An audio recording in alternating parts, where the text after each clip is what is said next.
Welcome to New York's number 2 sports show. The Yankees take 2 out of 3 at the Boston Red Sox. So, a successful series. They don't win the third and final game against Garrett Crochet. They go down 6-0 in the first inning and actually made it a game. They ended up losing 6-4. Like, this got close. And so, give them credit for not just laying down. And, um, you know, realistically, you know, this is what was your most realistically positive outcome. Yankees win the first 2 games. A lot of positives that came out of that. The 12-game gauntlet is over, and they go 7-5, which is pretty good. I think it's 1 game shy of like really, really like feeling very good about it. And I guess you kind of, from a series standpoint, you look back to the Tigers series and if you win that 2 of 3, then it would have been 4 series wins within that. But overall, like, more positives than negatives that come out of this stretch. And, the Yankees show that they're certainly capable of, getting some things done in the American League playoffs. That said, though, like, the reality is that the American League East, excuse me, is going to be very, very tough. It's going to be tough to track down the Blue Jays. And there's so much to be gained from if they were to do that. And they did it to themselves. Look, like, those Toronto series were huge, specifically the 4-game sweep, right? I mean, they had another series lost there, 2 of 3 in Toronto, but fine. In a nutshell, I can live with that. It's the 4-game sweep swung the whole thing around, and the Yankees were never really able to make that up. And so that's the one thing here. I mean, the Blue Jays swept the Orioles at home. There was 1 game that was close that the Orioles probably should have won. And so the Yankees sit 4 games back of Toronto, but in reality, it's 5. And so they basically need to make 5 games up with 13 games to go. So you're looking at the Yankees even to go, let's say 10-3, and the Blue Jays going 5-8, for example. Like, it's not completely impossible. It really isn't, but it's not a great chance of it. And so now the next level and step is that the Yankees right now occupy the top wildcard spot, which is good. Like, I do think having that home series there, it's very important, especially if it's the Red Sox. I know the Yankees just took 2 out of 3 at Fenway Park, but I'm telling you that there is a much better chance of the Yankees making it through those games at Yankee Stadium. Here's the other thing too, though. No guarantee it's Boston. Like, it is a really close race. The Mariner Astro AL West with even Texas involved is very close and bunched up. So, like, whereas it kind of felt like Yankees Red Sox was destined to be, not necessarily. It really isn't. But from a Yankee standpoint, like, the idea of them finishing with the top wildcard spot, it's a pretty real thing. Like, with the remaining schedules the Yankees have, they should be able to pull that off. They made it out of the gauntlet with a, how would I describe a 1.5 lead on Boston at this point? Like, that's what it is. And it's okay. It's okay. Like, for me, if I'm looking at it more about how they played, that's more of a positive talk than the actual standings. I'm not thrilled with the fact that the Yankees are where they are when it comes to the Blue Jays, but I do think that they played a much better brand of baseball. Look, there's holes and there's issues for sure, but I think you come out of the series feeling better than you did coming in, for sure. And let's talk about it. It had high-level playoff intensity.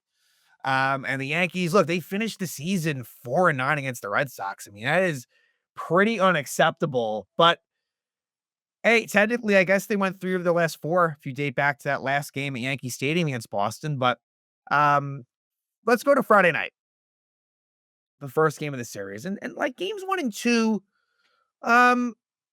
in some ways were pretty similar, really, for me. Game 1, look, Boston certainly didn't do themselves any favors, defensively. There was a sloppiness to their game, but Luis Heel pitched very, very well. In fact, 6 no-hit innings for Luis Seal, 4-1 now this season. And the thing with him is if you're facing the Boston Red Sox in a 3-game series, right? And it goes to a third game. Right now, Luis Hill has got to be the front runner for that spot. It would either be him or Cam Schlittler. It would not be Will Warren. It would not be Will Warren. He has not pitched particularly well against the Red Sox in his, I believe, 3 outings. Luis Hill in his career has been a money against Boston. And so it's just something to think about. And I think in general as well, I think that you look at the starters in a way right now, and it does change a bit, but I think Will Warren's the number 5. And I think that it's a little bit tough to tell as far as who's 3 and 4, right? But I think in a situation against Boston, I think Hill's the 3. It's an interesting conversation for me. It has been for a while now, um, and obviously recency is kind of ever present and is going to be like what we kind of go to. And so with that, Heel and Schlittler are going to be in more higher standing than Will Warren coming off of the outing that he just had. But Heel was amazing, like, and maybe amazing strong. Like, Heel was just really good. I mean, again, no hits in 6 innings. He had that one really bad start against the Marlins. Other than that, while it's never been where it has been pretty, the strikeout numbers for Hill are quite honestly down. Very down. And the whip isn't great either, but hey, it's 4-1 with a 2.83 ERA. And I think room to grow too. So good job on Luis Hill with that win. And for the Red Sox, it was Lucas Giolito, who pitched pretty well. I mean, 5 2/3, 5 hits, 2 runs, 1 earned, 1 walk, 6 strikeouts. It was really one mistake to Aaron Judge, who had a good series, and that was, and well, I'm going to talk about that too. But Giolito loses to go to 10 and 4. Yankees lineup, and you know, I can't remember what we had talked about at the end of the Tiger series, but as far as shortstop's concerned, Anthony Volpe was coming off of a cortisone shot. Jose Caballero has basically taken over that starting shortstop role and had a good series to the point where it is his. Like, we will see, like, as long as Volpe is somewhat healthy, we're going to see him again, like, for the rest of the season. But by and large, Caballero is the starting shortstop, which I'm pleased about.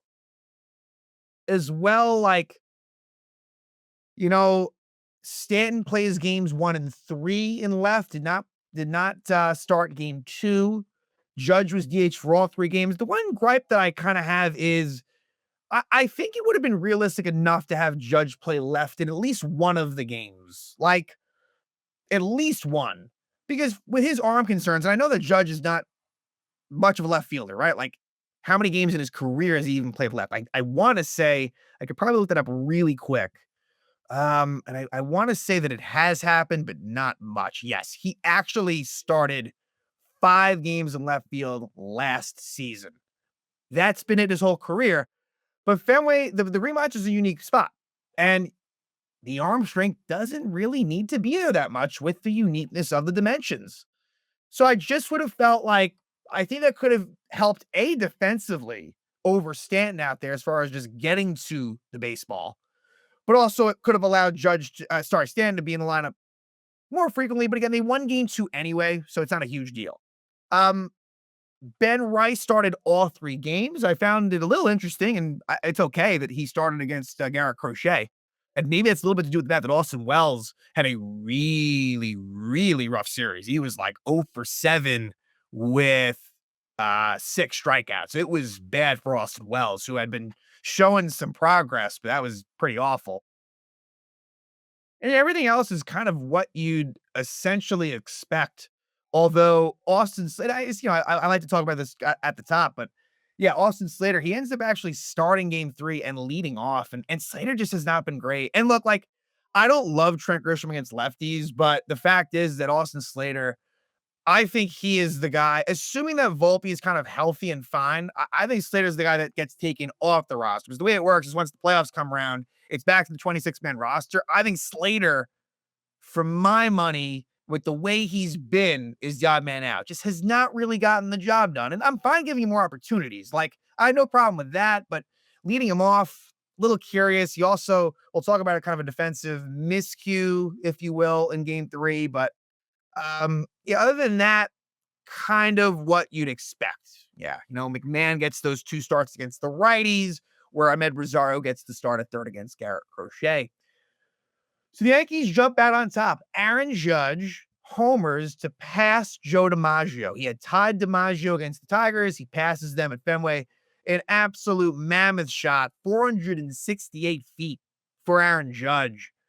And this was really nice to see Judge do well. I've had my complaints with him as far as lack of production against the Red Sox, and in some ways, specifically at Fenway Park, although I don't know if that's true or false, but Aaron Judge, just a really, really solid series. Really started it well, finished it well, and he's getting hot. He's getting real hot. Like, Aaron Judge is yet again the clear favorite to win the American League MVP. And I think there's probably more to come here in the next couple of weeks. But Judge with a home run to start it out gives the Yanks a 1-0 lead. And then in the top of the third, and look, like Luis Gil, there was, pretty efficient the first few innings. Um, I want to say second inning, a dumb base running by Jazz Chisholm Jr. Again, for him, the decision making isn't always spot on, and we're going to talk a lot of positive about Jazz, especially game two. But he stole second, which was great, but then he got caught stealing third with no out, which just didn't make any sense. But I digress. Top of the third, a 2-out rally for the Yanks where a catcher's interference helps. Carlos Narvaez is the most, out of all catchers in baseball, is the most catcher's interference. And in fact, he got away with one in the first inning. Stanton, it should have been called catcher's interference, but everyone realized it too late. But what ends up happening is with 2 out, after the Rice catcher interference, first and second, 2 out, Cody Bellinger, RBI single. And for Cody Bellinger, we'll talk about a real big at bat for him in game two, but Bellinger's just real solid run as a scoring position. There's so many positive things to say about Cody Bellinger. He is I like the acquisition at the time, and he has exceeded my expectations. He's just a really good baseball player who has, I think, rounded into form. Like there was so much hype around Cody Bellinger as a young player, and deservedly so, as a fucking like amazing home run hitter. But what he's done, like, he's transformed himself. Like, this is someone that maybe is not going to hit you 50 homers, but he certainly will still give you the home run power, but gonna get you a good batting average. Gonna, basically put up a great at bat, amazing defensive versatility, hustle for days, got speed. Like, there's so many good things to say about Cody Bellinger. He's a great baseball player. And so the RBI single gives the Yankees a 2-0 lead there. And it would stay that way for a while. And a tough jam that Gil gets out of in the fifth, where you got first and second, no out. You got second and third, 1 out, and Gil is able to escape it, which was obviously very important. And he goes 6 strong. Great job by Luis Gil. Seventh inning, it's the Jose Caballero show. It's a ground rule double for Caballero. Actually, a couple of ground rule doubles are, down the right field line in Boston. It's kind of the Tony Clark special. If Yankee fans from fucking 2004 remember, like. So, some bad luck, but with Caballero's speed, if these balls stay in play, it could easily be a triple. But anyway, ground rule double, and then he steals third. Caballero is a steals machine. He has the most steals in baseball, which is crazy considering that he was kind of a part-time player with the Rays and really has been mostly for the Yankees until recently. And that's double and steal allows for the infield to come in, and Ryan McMahon is able to reach on a fielder's choice that scores Caballero, and it's Caballero's speed that really did the damage there. It just completely, the steal of third, and then he, forced a not great throw by the second baseman, David Hamilton, which actually allowed McMahon to go to second. And by that happening, eventually, after a Judge intentional walk with 2 out, Ben Rice, lefty, off of Justin Wilson, gets an RBI single. So Caballero, what he did, kind of led 2 runs in a way, and give Rice credit too, to make it 4-0 Yanks. Fernando Cruz would come on, and here's your big 4 in no order, kind of order: Bednar, Williams, Weaver, and Cruz. And a lot of good there. Cruz was the one out of that where some struggles, and he's not been as good lately. But look, like, it was a couple of solo home runs for him, like, to cut to the chase. 1 in game 1, 1 in game 2. A solo shot for Nate Eaton, his first homer of the year, first homer since like 2022 for Nate Eaton. And then after a 2-out walk, he's able to strike out Jarren Duran. So makes it 4-1. Yankees had a chance to tack on in the eighth, but ultimately, with the bases loaded and one out, Caballero flies out to right, and they throw out Chisholm Jr. at home on a close play. Honestly, if it was called safe on the field, this got reviewed. It might have stood, but they were unable to overturn it. Call stands, he's out, and so it stays 4-1. And Devin Williams comes on. There was a leadoff single to Bregman, but after that, ground out, strikeout, ground out. Really nice job by Devin Williams there. I should also mention the inning before that Jason Dominguez came in as a pinch runner and really should have avoided a batted ball. So it could have really been that inning should have been big and wasn't for a few reasons. And Dominguez had pinch run for Stanton, and that happened. But 4-1 Yanks. Let's take it to the bottom of the ninth. David Bednar has just been really, really, really good as a Yankee, and it's a 1-2-3 inning for him. A couple of strikeouts, and so Bednar really solidifying himself as the Yankee closer, and the Yankees win 4-1 in game one. Game two, and you knew game two was critical with Garrett Crochet looming. You knew that basically whoever won game two was going to win the series. And that is what happened. Quite literally. Max Fried picks up his 17th win. He wasn't great for sure, but he was good enough. And he goes to 17-5, 5 1/3 innings, 9 hits, 2 runs, 2 walks, 6 strikeouts. So Max Fried, I believe, I just want to check this real quick, by himself has the league lead in wins with 17. And that is true. 17 wins for Max Fried, followed by 16 for Crochet, Freddie Peralta of the Brewers, and Carlos Rodon. But yeah, 17-5 for Fried. And the Yankees finally got to Brian Bayo. About time. So again, for Fried, 5 1/3 innings, 9 hits, 2 runs, 2 walks, and 6 strikeouts. And for Brian Bayo, 5 innings, 5 hits, 4 runs, 2 walks, 4 strikeouts. Loses to an 11-7. Great. The Yankees got it done against Bayo. Like, that has been tough for them. You know, I think how Yankee fans view Brian Bayo might be how Red Sox fans view Luis Heel. It's possible. And here was the game that Stanton did not play. And so Jason Dominguez got the start in the left. And in the first inning, the Yankees got it going again. And that was kind of a theme in this series where the team that scored in the first inning won the games. And, you know, ultimately you get bases loaded, no out, and a Cody Bellinger sac fly makes it 1-0. A Jazz Chisholm Jr. lucky infield single makes it 2-0. And then after Jason Dominguez walk, not a great job by Caballero well striking out looking. So the Yankees really had a chance to break through. It didn't. We go to the third, and this is after Fried really was battling hard in the second. And Nate Eaton helped the Yankees out because bad base running. Dominguez throws out Eaton at third. He should have held at second, and it would have been first and second, no out. And then Connor Wong double. Connor Wong, who's done nothing this year, has seemed to have had some pretty big moments against the Yankees, and he certainly did in game two. But Fried is able to wiggle out of it with strikeouts of Rafaela and Romy Gonzalez. We go to the third, and it's that part of the lineup again. It's that Judge, Bellinger, Chisholm part that leads to a run, and it's a Jazz RBI single and opposite field single. Kind of an excuse me hit. Makes it 3-0 Yanks. But yet again, it was Caballero and Dominguez as well, but Caballero and then Austin Wells that make out and, kind of prevent the Yankees from breaking things open. Top of the fifth, Jazz Chisholm Jr. homers. So 3 hits on the day for Jazz, 3 RBIs, 29th homer of the year, an absolute no doubter. Makes it 4-0. But at the bottom of the fifth, a very lucky, pesky pole home run for Alex Bregman. 17th homer of the year, a 316-foot homer for Bregman. Really was essentially less than that. Again, you play with the dimensions you got. It happens. It's unfortunate, but it makes it 4-1. Then at the bottom of the sixth is where Max Fried, unfortunately, ends his night or his late afternoon, however you want to look at it. But a 1-out infield single for Nate Eaton, a couple of well-placed infield singles for Eaton on this game. Nick Sogard singles, and then Boone comes out to talk to Fried. And I got to be honest, I was fine with Fried staying in. Fried convinced Boone to stay in there. But it didn't work out as Connor Wong gets an RBI single to make it 4-2, and Fried's night is over. And in comes Luke Weaver. And Luke Weaver is probably And maybe you can include David Bednar is worth consideration, but as far as bringing someone in there to get out of a tough jam, Weaver's my guy. Now Tim Hill against a tough lefty, that's fine.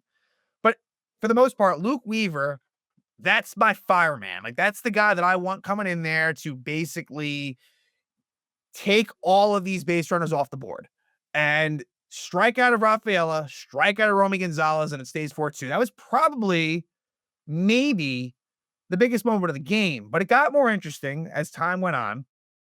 And Devin Williams pitched the seventh inning, and it's a 1-2-3 inning. Again, Devin Williams, like you put him in non-ninth inning situations, like he has come through in those spots. I am nervous about Devin Williams. Do not get me wrong, but like the fact of the matter is that he is part of that top 4 high leverage crew. You need him. He is, if Devin Williams doesn't pitch well, the Yankees are in trouble. And if he does, it's going to mean a great deal. Top of the eighth, unfortunate ground rule double for Caballero to make it second and third, one out. Again, if it doesn't happen to the stands, it's a run for sure. Dominguez would have scored. And then Austin Wells strikes out swinging. A really bad at bat. Golden sombrero, 0 for 4 for Austin Wells. Then Ryan McMahon grounds out. We know Ryan McMahon.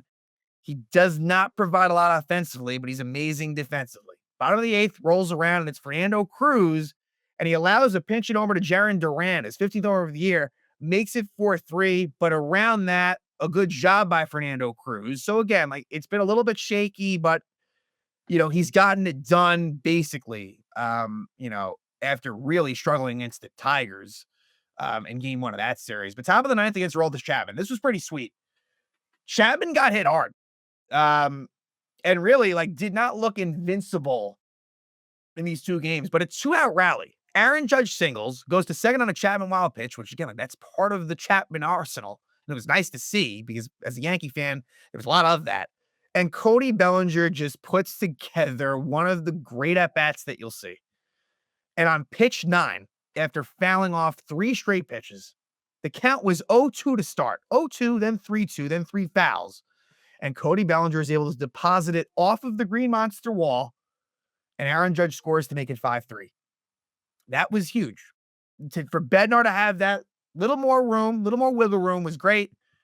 And Bednar gets a 1-2-3 inning to end the ninth. So it's nice for Bednar to get 2 clean 1-2-3 inning saves. It's Bednar's 24th save of the season combined between the Pirates and Yankees, and the Yankees win the series. And, increase the lead on Boston at this point. And so now game 3, really it's a must-win type of game for Boston with Garrett Crochet on the mound at Fenway Park, and he gets the job done. Will Warren, my one big gripe with Will Warren this year, has been absolutely imploding early in games, specifically on the road against good teams. Like, it's basically a non-starter, no pun intended. Like, for him in the playoffs, like him starting on the road, to me, like, it's just you can't even do it. At home in the right spot, I'm fine with it, right? Like, look, he showed out pretty well against for example, like home against the Tigers, right? Like, just as an example, like I'm fine with that. But the point is that Will Warren, like, when it gets bad, it gets really bad. And it wasn't as if he even got crushed completely in the first inning, but it wasn't good. It just snowballed, and he loses to go to 8-7, 5 innings, 10 hits, 6 runs, 1 walk, and 2 strikeouts. And it's like a string of a lot of good starts in a row. I guess the last one being bad was Schlittler against the Blue Jays, but just again, like just a great stretch of starts the last few weeks. For the Red Sox, it was Garrett Crochet, who looked like he was amazing. Wins to go to 16-5, but you know what? 6 innings, 3 runs against Garrett Crochet in a nutshell, I can actually kind of live with. But again, the context is important. Like if he didn't have a 6-0 lead, I don't know if that happens, but 6 innings, 5 hits, 3 runs, 1 walk, and 12 strikeouts. Like he had 12 through he had 12. I don't know. He had 9 through 4. Look, he was striking guys out all game long. And, he gets the win. And no, like I said, Austin Slater would start in right. Trent Grisham would come off of the bench in this one. Ben Rice would catch about ninth.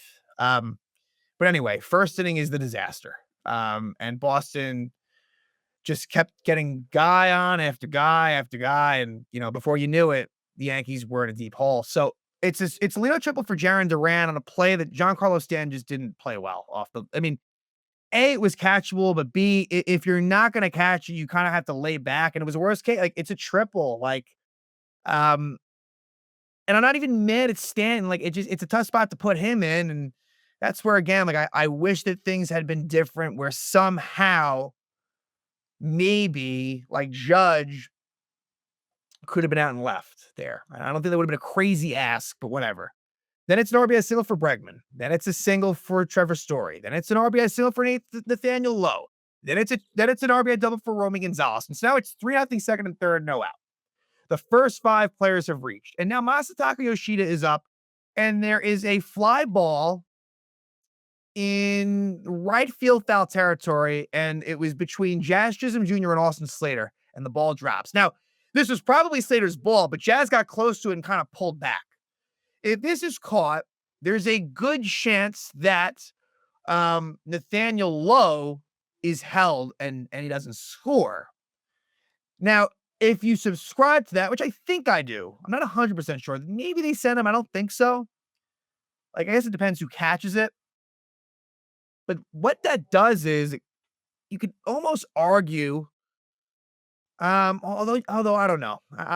It's hard. Like, who knows what ends up happening? It's a sac fly for Yoshida to make it 4-0, and Romy Gonzalez goes to third.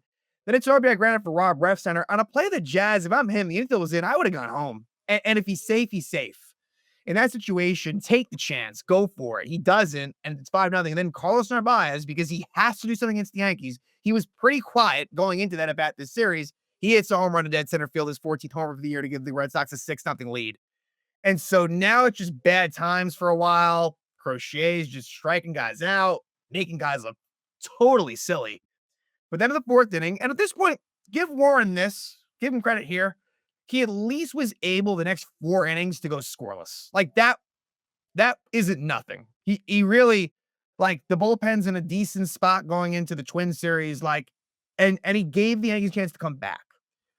Fourth inning, Ahmed Rosario hits his first Yankee homer. 6th homer of the year, 2-run shot over the Green Monster, and he's amazing against Garrett Crochet. I'll tell you that. He will be in the starting lineup if the Yankees face Crochet in the playoffs. So 6-2 there. And then, from there was maybe a chance to score more in the fourth, but they don't. In the fifth, Aaron Judge homers off of Crochet, his 48th homer of the year to make it 6-3 again. A really, really good series for Aaron Judge. Then, Crochet is able to go 1-2-3 in the sixth inning. Camilo Doval with a nice spot in the sixth, and hopefully that gets him going. He's not been good, but an impressive inning with a couple of strikeouts. Former Met Steven Matz comes on, and with 1 out, Jose Caballero with an absolute no doubt shot, 423 feet over the Monster, makes it 6-4. So the Yankees are chipping away here. Like at this point, they kind of have a shot. Mark Leiter Jr. is able to pitch a scoreless 7th inning, and he needed that because he's struggled lately. Top of the 8th, it's Garrett Whitlock, and this is really where I would say it got its most interesting. Aaron Judge singles, and then unfortunately, Garrett Whitlock, the former Yankee prospect, strikes out the side. Cody Bellinger strikes out looking, and the 0-2 pitch was close, but it caught the bottom of the zone. And then the really one that hurts even more for me, and the Bellinger one hurts because Bellinger is just so good and clutch.